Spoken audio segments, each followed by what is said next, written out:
Some artists are born to stand alone. Stevie Nicks spent years being the heart of Fleetwood Mac before she finally proved it to the entire world. The shadow of the Mac. There is a particular kind of invisibility that comes with being part of something enormous.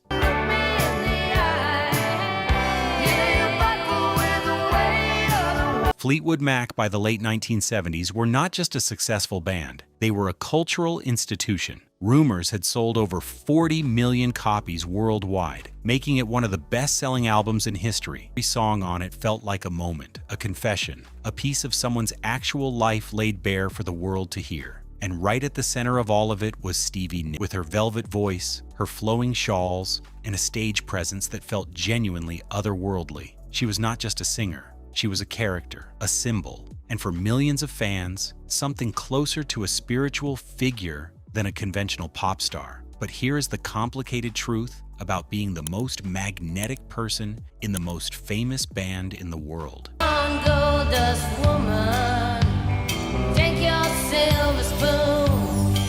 People see the band first. They see Fleetwood Mac, and then somewhere inside that they see Stevie. Her identity, as extraordinary as it was, existed inside a frame that someone else had built. Lindsey Buckingham wrote some of her most famous melodies. Mick Fleetwood and John McVie provided the rhythmic foundation she floated over. Christine McVie shared the spotlight and the songwriting credits. Stevie was never diminished by any of this, but she was also never fully separate from it. The mystique she had carefully constructed, the witchy aesthetic, the poetic lyrics, the shawls and the platform boots, all of it was filtered through the Fleetwood Mac lens first. Interviewers asked about the band's famously tangled relationships. Photographers framed her alongside her bandmates. Her story was always told as part of a larger story. And while that larger story was genuinely extraordinary, there was a version of Stevie Nicks that existed beyond it, waiting for the right moment to finally step into her own light completely and without compromise. That version had been patient long enough. The breaking point. By 1980, Stevie Nicks had reached a point that is difficult to describe from the outside but completely recognizable from the inside. She was exhausted, creatively restless, and privately dealing with a level of personal turbulence that would have broken most people entirely. Her relationship with Lindsey Buckingham, the man she had loved before Fleetwood Mac even existed, had ended years earlier, but they were still required to share a stage, a studio, and a creative space night after night. The emotional weight of that arrangement never fully lifted.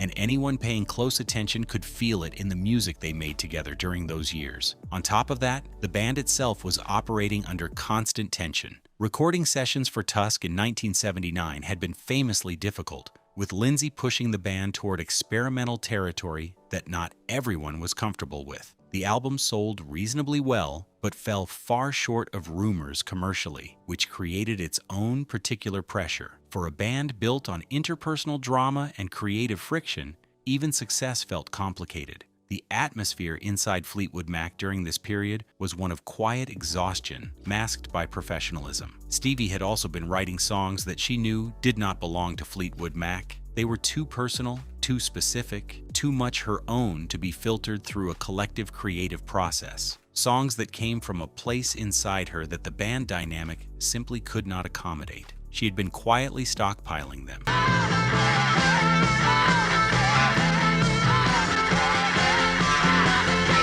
carrying them around like a private collection of things she was not yet ready to share with the world, but was no longer willing to keep entirely to herself. The decision to make a solo album was not made in a single dramatic moment. It grew slowly, the way most important decisions do, out of a combination of necessity, ambition, and the quiet but persistent feeling that there was something she needed to say that could only be said alone. When she finally committed to it, the relief was apparently immediate. She knew exactly what she wanted to make and exactly who she wanted to make it with. Building Belladonna. The person Stevie chose to build that vision with was a young producer named Jimmy Iovine, and that choice turned out to be one of the most important decisions of her entire career. Iovine had already worked with Bruce Springsteen and Patti Smith, which told you something immediately about his instincts. He understood artists who operated from a deeply personal place, artists for whom the music was never purely commercial, but always rooted in something emotionally genuine.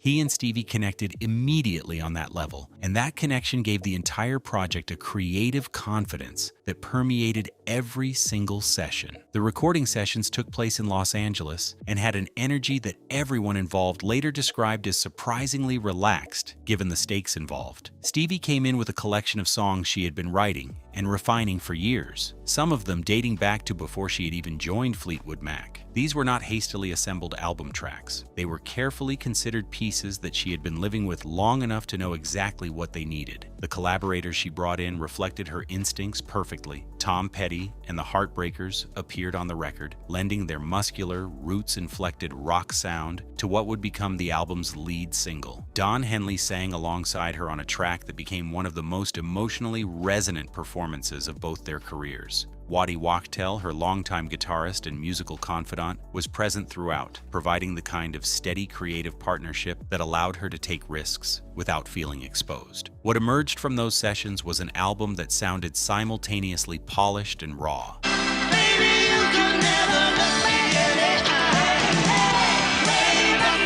Commercially accessible but never shallow. It had the production clarity of a major label release and the emotional honesty of something made in someone's living room at 2 in the morning. That balance was not easy to achieve, and the fact that they achieved it so completely on a debut solo record made it all the more remarkable. It sounded like an artist who had been waiting a very long time to finally say exactly what she meant. The songs that defined her. Belladonna opened with Edge of 17s. And from the very first note, it announced something important. This was not a Fleetwood Mac album with the band removed. This was something else entirely. Something with its own identity, its own pulse, and its own set of rules. That descending guitar riff, relentless and hypnotic, drove the song forward with an urgency that felt genuinely urgent rather than performed.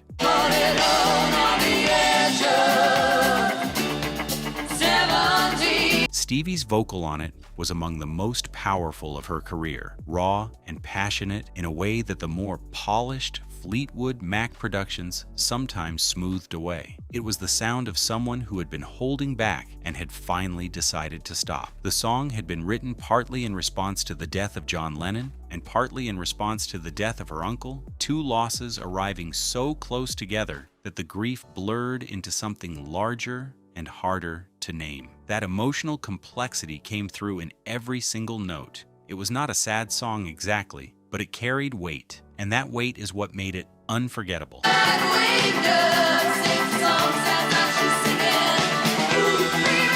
Stop Dragging My Heart Around, her duet with Tom Petty, worked completely differently. Where Edge of 17 was internal and intense, this song was outward and almost playful, a push and pull between two voices that clearly enjoyed sharing the same space. It became the album's biggest commercial hit, reaching number 3 on the Billboard Hot 100, and introduced Stevie to an audience that might not have followed her from Fleetwood Mac. Then there was the quietly devastating Leather and Lace, her duet with Don Henley, which stripped everything back and let the two voices carry the emotional weight alone. Give to me your leather, take from me my lace. It was the kind of song that revealed what Stevie Nicks sounded like when nothing was hiding her. No elaborate production, no band dynamic, just the voice and the feeling behind it. That vulnerability, so completely unguarded, became the emotional heart of the entire album. The world she walked into it is worth pausing for a moment to appreciate exactly what Stevie Nicks was walking into when Belladonna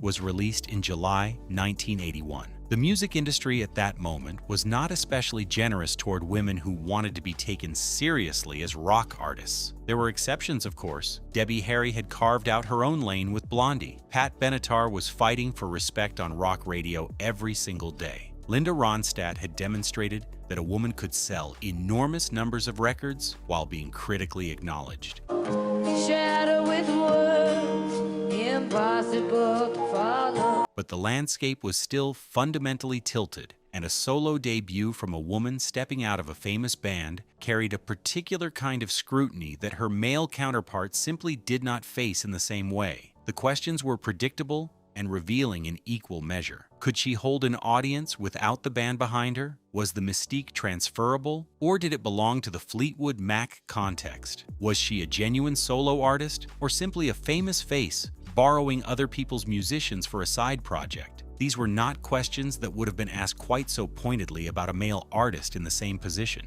And Stevie knew it. She had been navigating that particular kind of skepticism her entire career. Every interview, every review, every public appearance carried an undercurrent of doubt that she was required to answer simply by showing up and doing the work. What she had in her favor was something more valuable than any marketing strategy. She had a genuinely devoted audience that had been following her for years and was hungry to hear more of her specifically. She had songs that were undeniably strong. She had lived experiences that gave those songs an emotional weight no amount of studio polish could manufacture. And she had a producer in Jimmy Iovine who understood how to present all of that in a way that demanded to be taken seriously. When the album arrived, it arrived fully formed and completely confident, leaving very little room for the dismissive narrative that had been quietly prepared for it. What it changed, Belladonna debuted at #1 on the Billboard 200. It was certified platinum multiple times over and produced 4 singles that charted successfully. By any commercial measure, it was not just a successful solo debut, it was one of the most successful solo debuts in rock history. But the numbers, impressive as they are, only tell part of the story. What really mattered was not how many copies it sold in its first week, but what it established permanently about the artist who made it. What Belladonna actually changed was the way people understood who Stevie Nicks was. Before it, she was the woman in Fleetwood Mac, the one with the shawls and the spinning and the voice that sounded like it came from somewhere ancient and slightly beyond reach.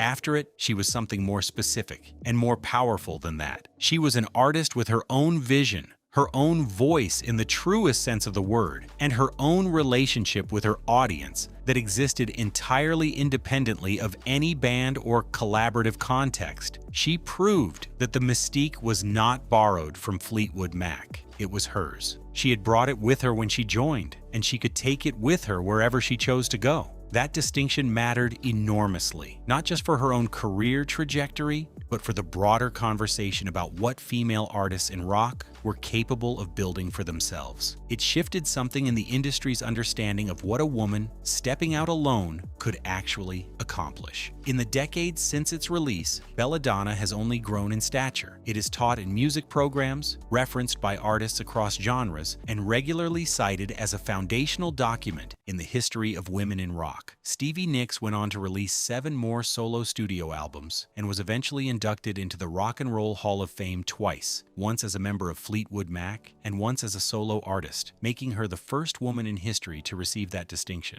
But it all started here, with one album that refused to be anything other than exactly what it was. Stevie Nicks could have stayed safely inside the biggest band in the world and nobody would have blamed her. Instead, she stepped out alone, with nothing but her songs and her belief in them, and built something that stood entirely on its own. Belladonna was not just an album, it was a declaration. If this story moved you, hit like, subscribe, and tell us your favorite Stevie Nicks moment in the comments below.